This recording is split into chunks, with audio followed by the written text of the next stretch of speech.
Nossa última leitura do mês de 2023? Vamos, vamos. Eu tenho menos pra falar. Vamos falar de Wolverine, então.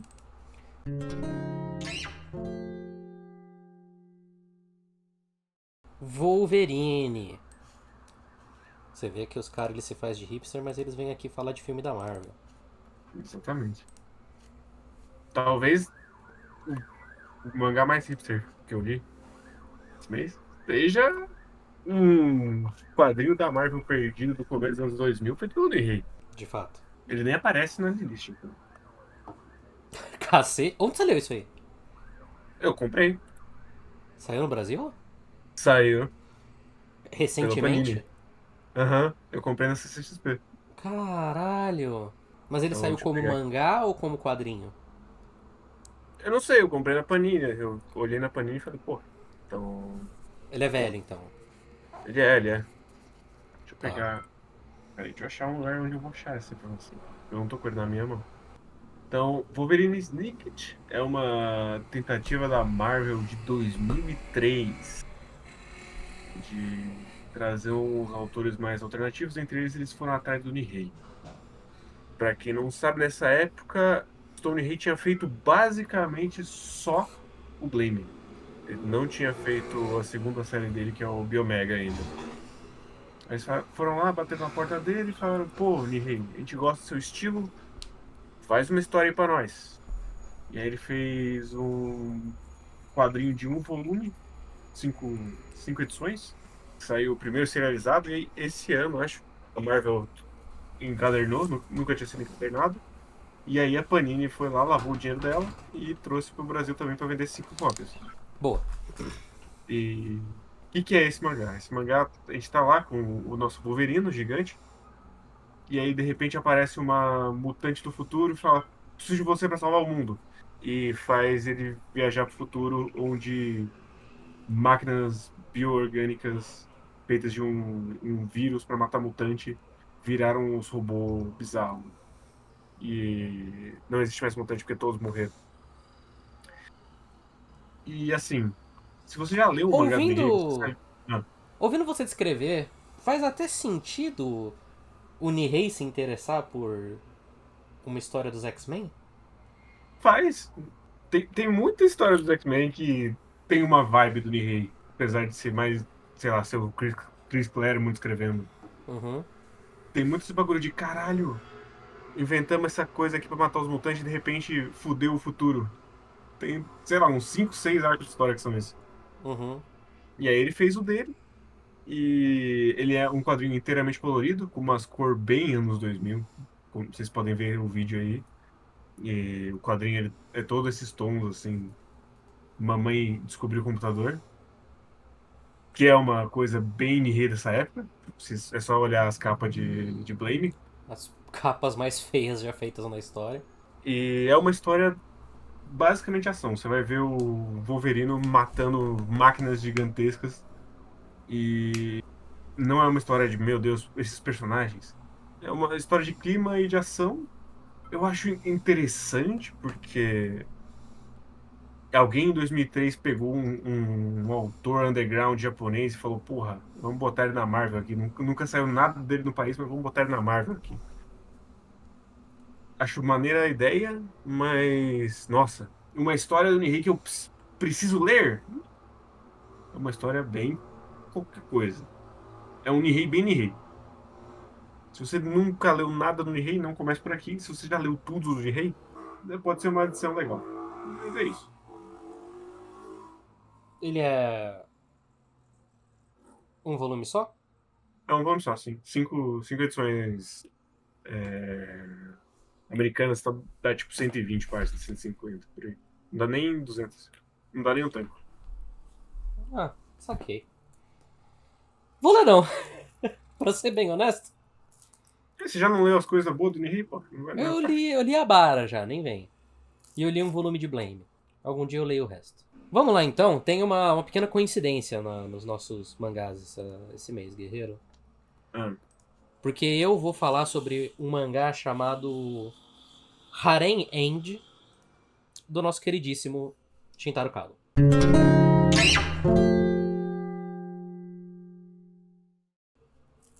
Tá. O Shintaro Kago, pra quem não conhece, ele é um autor Ele é ultra, um. ultra experimental. Ele é geralmente associado ao gênero do Eroguro, porque ele adora, o negócio dele é fazer body horror, né? Sim.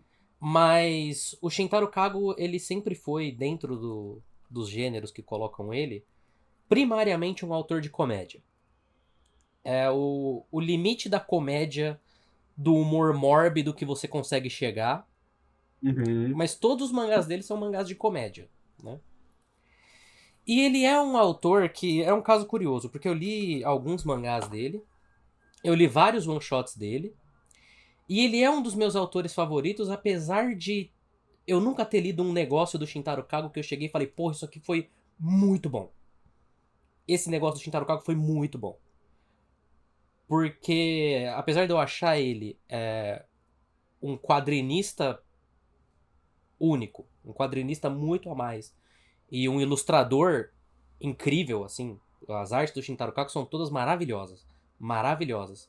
Eu acho que as histórias do Shintaro Kago, pelo fato delas sempre acontecerem na segunda camada, se você pegar uma história do Shintaro Kago e você só analisar plot points ou como a narrativa se segue, sem considerar o que ele tá fazendo, sem considerar a brincadeira que ele tá fazendo com a mídia, a brincadeira que ele tá fazendo com todo o entorno ali, são mangás muito fracos.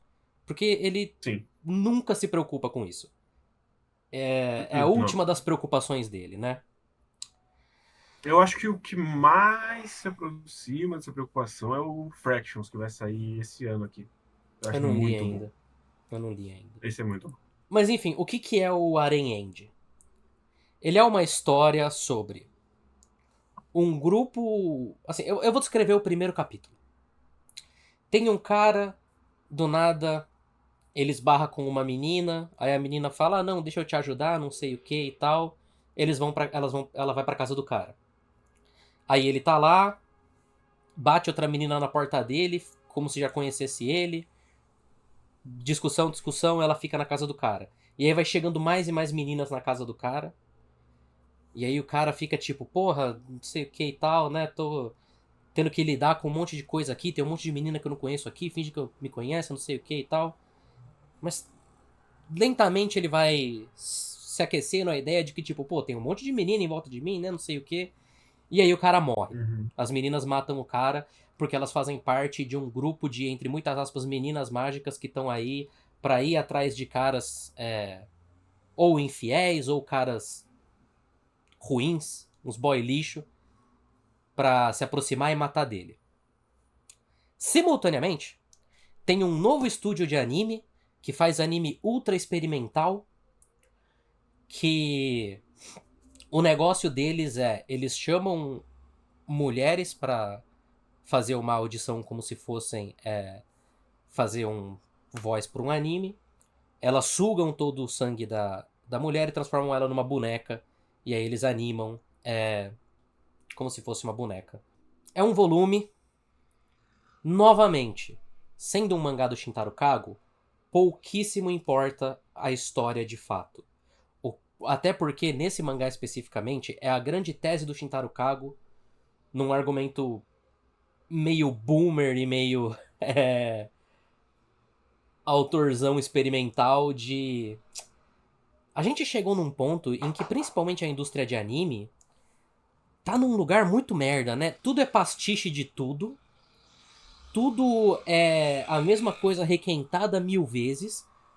Feita só pra apelar pros mesmos públicos de novo e de novo e de novo e de novo. Esse mangá saiu em 2017. E... Então eu vou fazer o meu, né? Esse é um mangá que é difícil, assim, é difícil. Quando eu li, quando eu terminei de ler ele, eu pensei, esse mangá foi bom.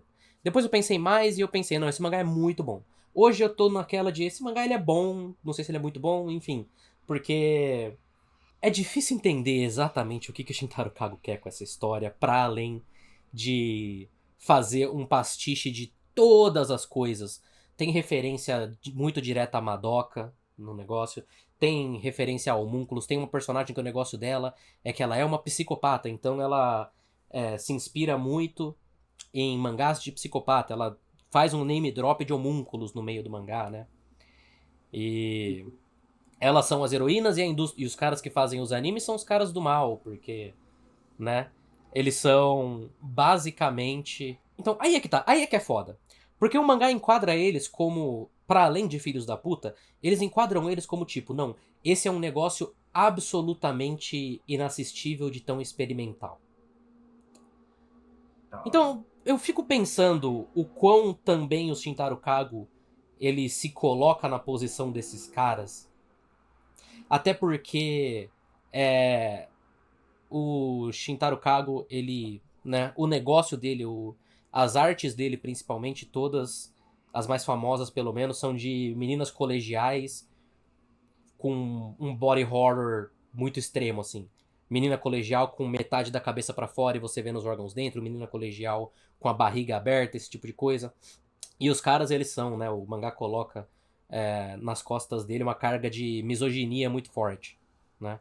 Tem um produtor de anime que o negócio dele é um dos personagens mais detestáveis da história. E todo o negócio dele é que ele é o cara que vai lá e bate nas minas pra elas.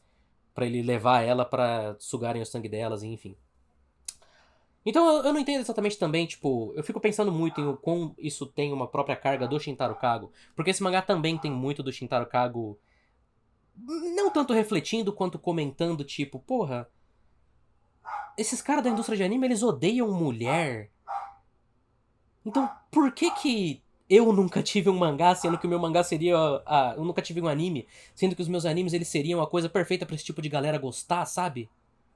Esse tipo de galera que só quer pegar essas obras e tirar toda a alma delas e jogar pra uma superfície oca, né?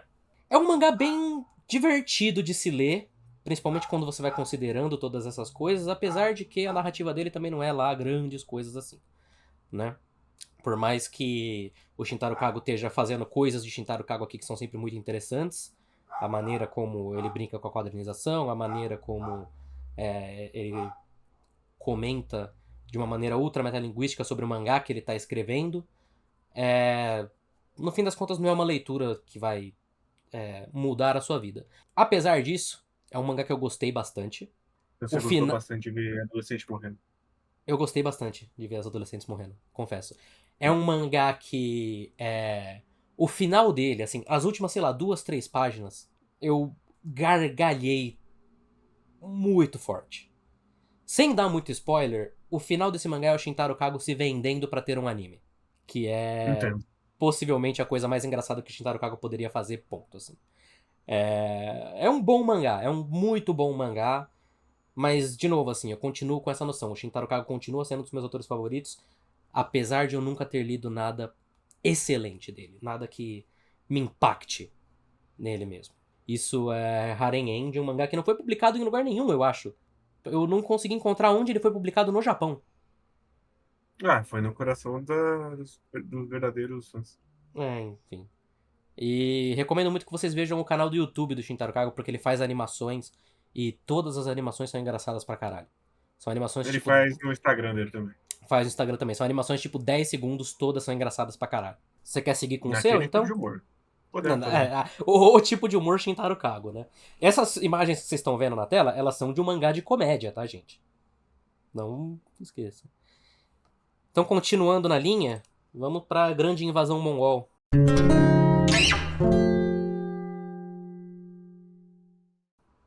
A Grande Invasão Mongol também é um mangá de Shintaro Kago e esse saiu aqui no Brasil pela New Pop. Mas, para além disso, o que que é esse mangá? Esse mangá, basicamente, é uma reimaginação da história das guerras do mundo. Então, ele começa com o Attilo Uno, que ele descobre a arma que vai fazer ele ganhar a guerra, que é o cavalo mongol. E o cavalo mongol é a mão de um gigante decepado. Posso fazer um pedido? Que eu não sei se é Faz. verdade ou não, mas assim, vamos utilizar o termo da Mongólia pra Da Mongólia. não dar merda. Mas enfim, continue. É, E aí o cavalo da Mongólia é a mão de um gigante decepado, porque tem uma caverna em que tem corpos de mulheres gigantes e que eles descobriram que se eles deceparem a mão dos corpos das gigantes, a mão sai andando sozinha. Aí, depois disso, o segundo capítulo é na Índia, com que eles avançaram a tecnologia dos cavalos.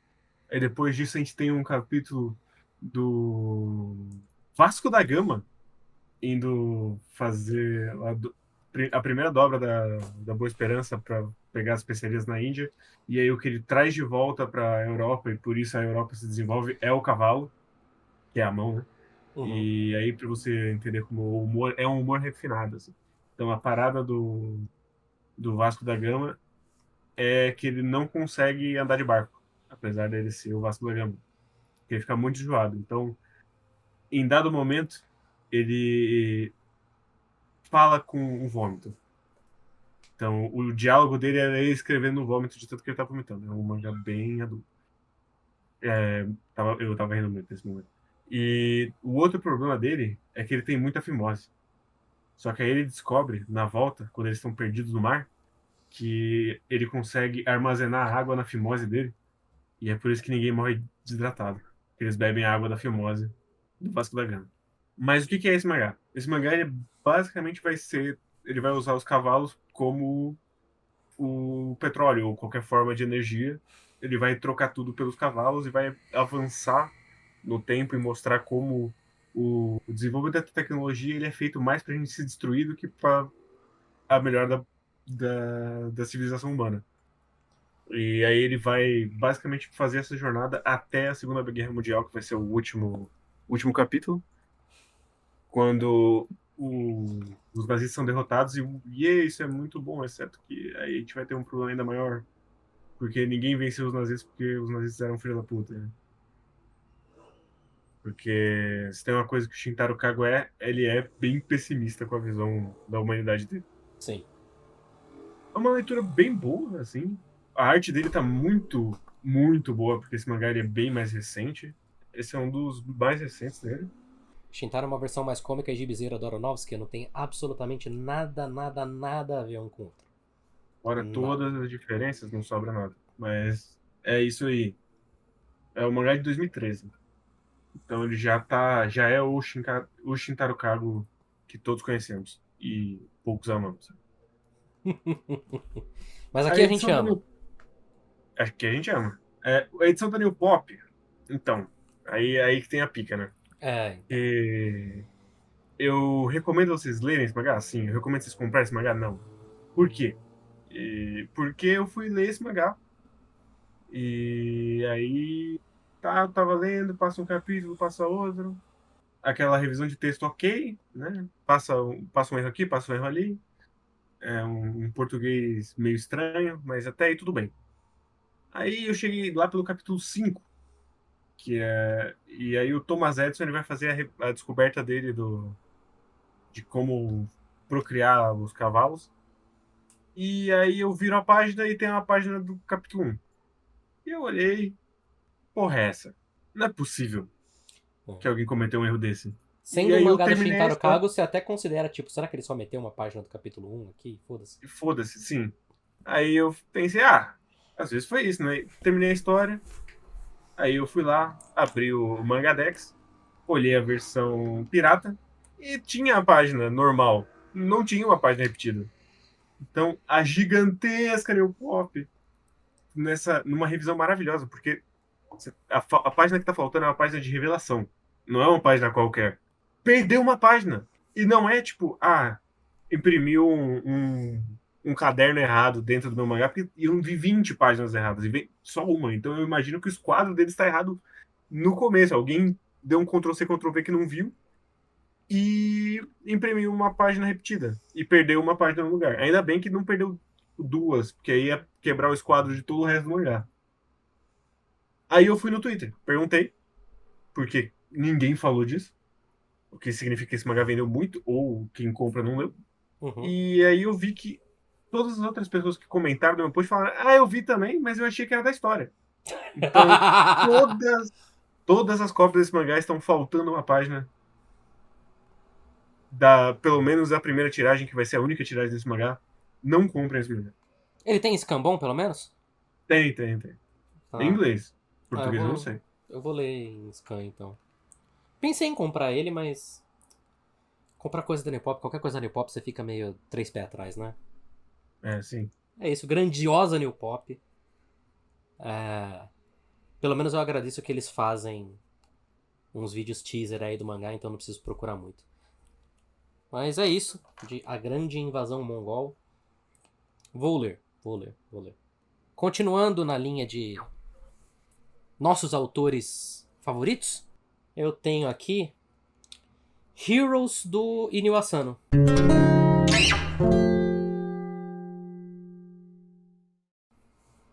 Olha aí. Essa ediçãozinha aqui da JBC, que antes de mais nada, né? Boa edição da JBC. Vamos lá, eu não sei se eu preciso falar quem é Inio Asano, mas enfim, né? Inio Asano, autor aí de Solanin, Oyasumi Pum Pum, o DDD Destruction, que vai ganhar anime esse ano. Realeza cult dos mangás como poucos, assim. É um dos primeiros, pelo menos aqui do nosso lado, né? Dos autores aí mais hipster, mais lado B, que quebrou para um mainstream. E hoje em dia é considerado aí uma das vozes mais singulares dos mangás. Uhum. Esse é um mangá de um volume que ele publicou na Ura Sunday, eu acho. Na Ura Sunday, entre os capítulos, entre os anos de 2015 e 2017, se eu não me engano, né? Ele tem um volume e ele vai contar a história de um grupo de heróis, que é um grupo de heróis muito pouco ortodoxo, né? São tudo uns bichos escroto, em sua grande maioria, pelo menos. A estrutura dele é uma estrutura muito interessante, porque todo capítulo vai começar. Só dando um contexto geral da história, oito, se não me engano, 8 heróis indo destruir a escuridão que fica na floresta. Todo capítulo começa com a escuridão sendo destruída, aí eles vão sair da floresta, dá alguma merda, no final do capítulo algum dos heróis é possuído pela escuridão novamente, o capítulo seguinte vai começar com a escuridão sendo destruída, e aí se repete esse loop, né? É um mangá, de novo, assim, a mesma coisa com Shintaro Kago, né?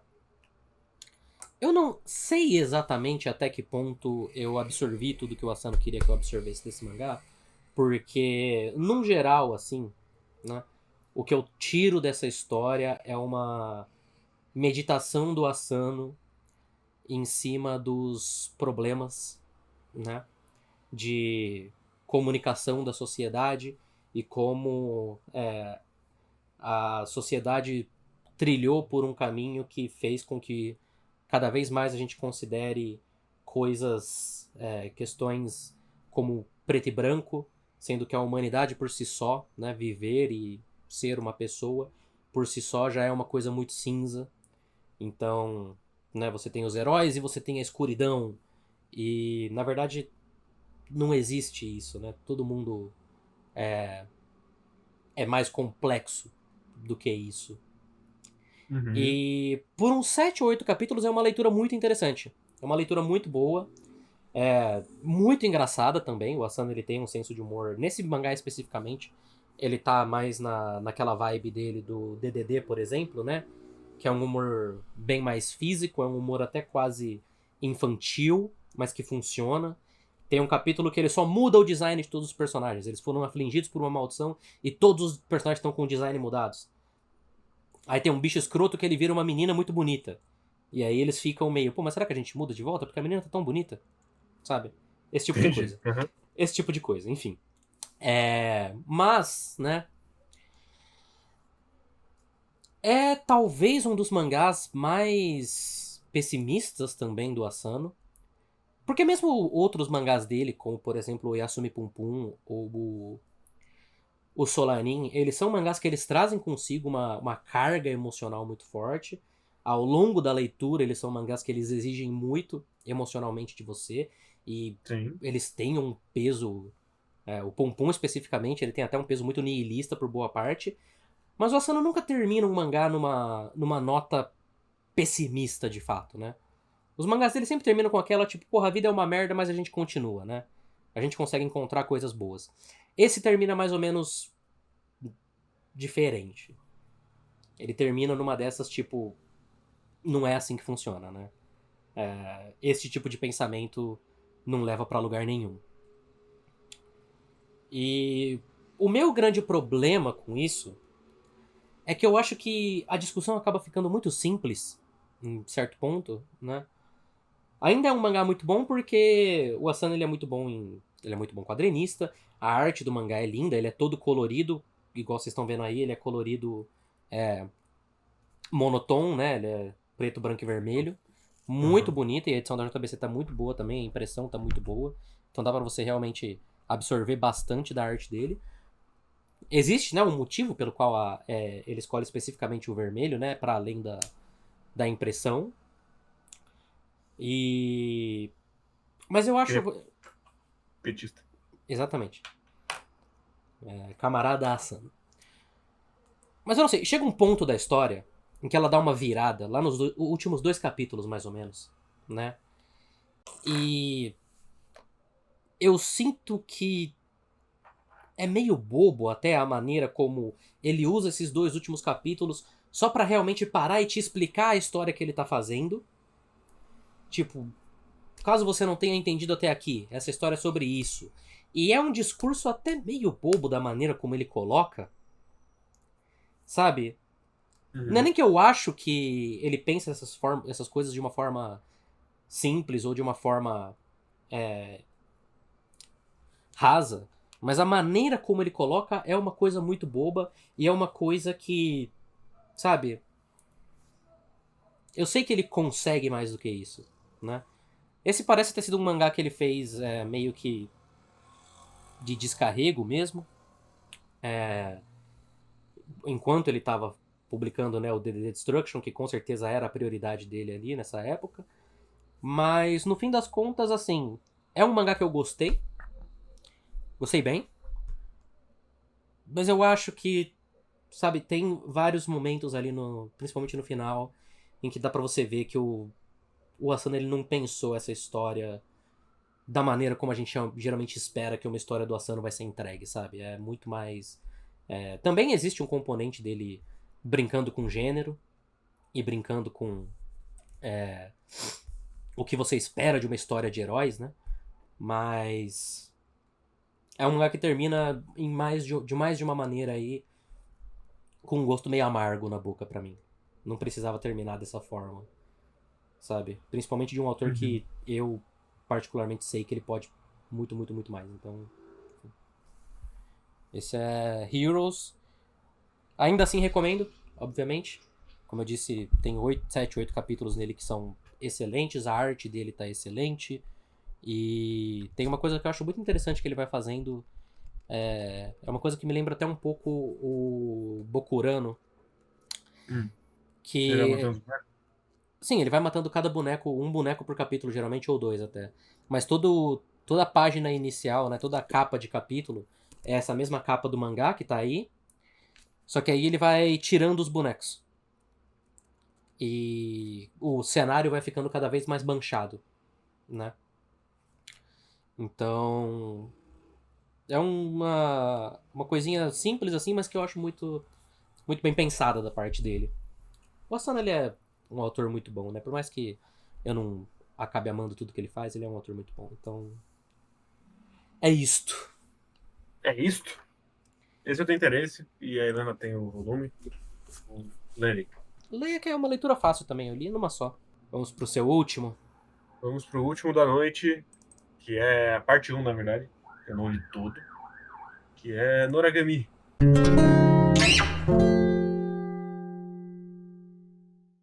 Pra quem não conhece, Noragami é um mangá que tá pra acabar com 27 volumes. O último capítulo dele saiu hoje. Ele tá sendo publicado desde 2010. Feito pela Dachitoka, que é uma dupla de desenhistas Uma faz as artes dos personagens, a outra faz a arte do background. Esse é o primeiro trabalho das duas desde que elas pararam de fazer a colaboração com o Kawashita Tadashi, que elas Que. fizeram a live Então, isso antes. que eu ia falar, elas fizeram uma live antes, né? Sim. E aí ele faleceu, e aí elas vieram com o Noragami, só as duas. E basicamente conta a história do Yato, que é esse deus esquecido, deus pobretão, que não tem nenhum adorador e ele vive de bico em bico, porque quando deuses são esquecidos, eles são apagados, porque é considerado que eles já cumpriram o propósito deles na Terra. E basicamente, quem ligar pro Yato paga 5 ienes e ele vai atender o pedido deles. E a história começa de um jeito muito estranho, que ele tem um primeiro capítulo que tem uma menina aleatória que ele ajuda Esse primeiro no capítulo ele não é banheiro. um one shot antes da serialização? Pelo menos no volume ele conta como capítulo um, assim. Não sei te dizer. Eu acho que não. Que eu li o começo também, eu também estranhei isso, como o primeiro capítulo ele é completamente isolado do resto. Pois é. E aí ele conta essa história bem fechada com uma menina que sofria bullying e tudo mais. E aí, imediatamente, ele vai para a história de verdade, que vai contar o encontro do Yato com a Iki Hiyori, que é uma menina normal do ensino médio. Ela tem pais médicos, e o grande dilema dela é que os pais eles são muito restritos, muito família tradicional japonesa. E ela é uma pessoa que quer mais viver a vida meio de boa mesmo. Uhum. Mas é bem esquisito, porque você tem a primeira menina, e aí você tem essa segunda menina logo em seguida, assim. Que primeiro dá uma sensação de que vai ser uma história episódica, mas meio que fica com ela pro resto da história. E aí eu li o primeiro arco dele, que é o que cobre nos dois animes. Então vai até mais ou menos o volume 7, assim. Os dois animes cobriram 7 volumes? Sim. Caramba. É, E eu acho que isso é curioso. Eu nunca vi os animes, mas eu sei que muita gente fala que o ritmo é bem diferente. Então eu acho que isso é parte do motivo. Eles expandem. Eu imagino que expandem bastante, eu não vi. Mas. E aí a primeira história que a gente vai ver é primeiro o Yato encontrando a Kink dele, a Shink dele, que para quem leu Soul Eater é mais ou menos a mesma coisa, que você tem pessoas que viram armas, nesse caso vão ser armas para os deuses e tem que ser espíritos de seres humanos que viram armas, que são as Shinks. E aí a gente vai ver um primeiro embate entre o Yato e a Bishamon, que é uma deusa muito maior, muito lendária, que tem 1 milhão de Shinks. E todo o conflito desse arco é que enquanto o Yato tem uma relação muito próxima e muito verdadeira com a Shink dele, a Bishamon tem uma distância muito grande por questões que aconteceram no passado. Então todo mundo ao redor dela tá sempre colocando uma máscara pra fingir que tá tudo bem quando não tá tudo bem. E realmente cria um grande feudo assim dentro do castelo da Bishamon. E eles têm rusgas antigas porque o Yato já teve que fazer uma limpeza nas Shinks da Bishamon. A parte mais interessante pra mim desse mangá são duas. A primeira é que eu adoro o traço dele. Eu acho muito bonito. Tanto os personagens quanto a composição de cenário, composição de página dele é muito legal. E a segunda coisa que eu gosto bastante dele é que, pelo menos na edição americana, no final de volume, assim, ele tem um glossário gigantesco explicando, porque é muito baseado em shintoísmo e budismo, que eu entendo nada. Então, é muito interessante ver como as autoras pegam os símbolos shintoístas e budistas e transformam para uma história de Battle Shonen, assim. O quanto, o quanto de estudo entrou nesse mangá para contar essa história, assim. E eu também gosto do Yato. Eu acho o Yato um protagonista muito interessante, porque especialmente mangás Battle Shonen dessa época, dos anos 2010, assim, é difícil ter um protagonista que ele é tão mutreteiro, tão viciado em golpes e pequenos prazeres da vida. Então eu acho ele um protagonista bem diferente do que a gente tem, especialmente nessa época, assim. Porque eu acho que dá um sabor bem único para Naragami. Mas eu acho que a parte que menos me interessa é, primeiro, a parte Battle Shonen desse mangá, que eu acho bem desinteressante. As lutas bem desinteressantes, o sistema de poder em si, de como funciona as Shinks, é bem foda-se. Eu gosto tematicamente de como funciona e o que as autoras querem tratar com essa questão. Tanto do fato de serem deuses com humanos e o pecado só está nos humanos, então o deus ele pode fazer qualquer coisa, enquanto os humanos eles têm que controlar muito bem os sentimentos deles. Mas enquanto cenas de ação legais, é bem foda-se. E eu também acho que o grande mistério que tem, pelo menos, e que vai, eu imagino que seja o grande mistério da série, que é o mistério de quem faz as máscaras e por que que os Ayakashi, porque tem Ayakashi nessa história também, não tem só os Shinks, Ayakashi são os monstros dessa história. Uhum. E por que que tem gente tentando controlar os Ayakashi e tudo mais, toda essa parte eu acho muito desinteressante. E fiquei um pouco preocupado porque quando acaba o conflito da Bichamon, que é o conflito mais interessante, parece que ele vai focar mais na parte das máscaras, que é a parte que me interessa menos. Mas, no geral, eu achei uma leitura bem gostosa, bem bacana. E eu planejo ler até o final, até porque 27 volumes é rapidinho. Eu confesso que eu tenho mais interesse no anime. Eu vejo muita gente falando muito bem do anime, eu não vi quase ninguém falando do mangá. Mas é um mangá que eu tenho um interesse, assim. Ele tem ali um restinho ali do shonen gótico, né? O traço dele Tem. lembra um pouco um Obata. Quero, quero dar uma Lembra a chance moça pra do. de Greyman também, porque Antigamente. teoria da conspiração aqui, é a mesma altura. É a mesma autora, ela largou de Grammy pra escrever no Aragami. Uhum. Entendi. Lembra também a moça do Pandora Hearts, me parece. O povo pede segunda temporada o tempo todo? Já teve segunda temporada. Já teve terceira. Ah. De Ainda Greyman ainda tava tá no de Grammy. rolando e eu conheço pessoas que estão falando que ele tá, tipo, muito bom. Eu conheço, é o Luke. Exatamente. O Luke tá falando que tá muito bom. Eu não sei. Algum dia eu Eu pretendo vou... ler de Greyman, mas Não, agora eu vou esperar acabar, porra. É esperar acabar, trimestral, pô. pelo amor de Deus. Então. E Mas depois do enfim. choque que eu tive quando ela voltou, eu não quero passar por isso de novo. Um dia eu leio, ou não. Provavelmente não.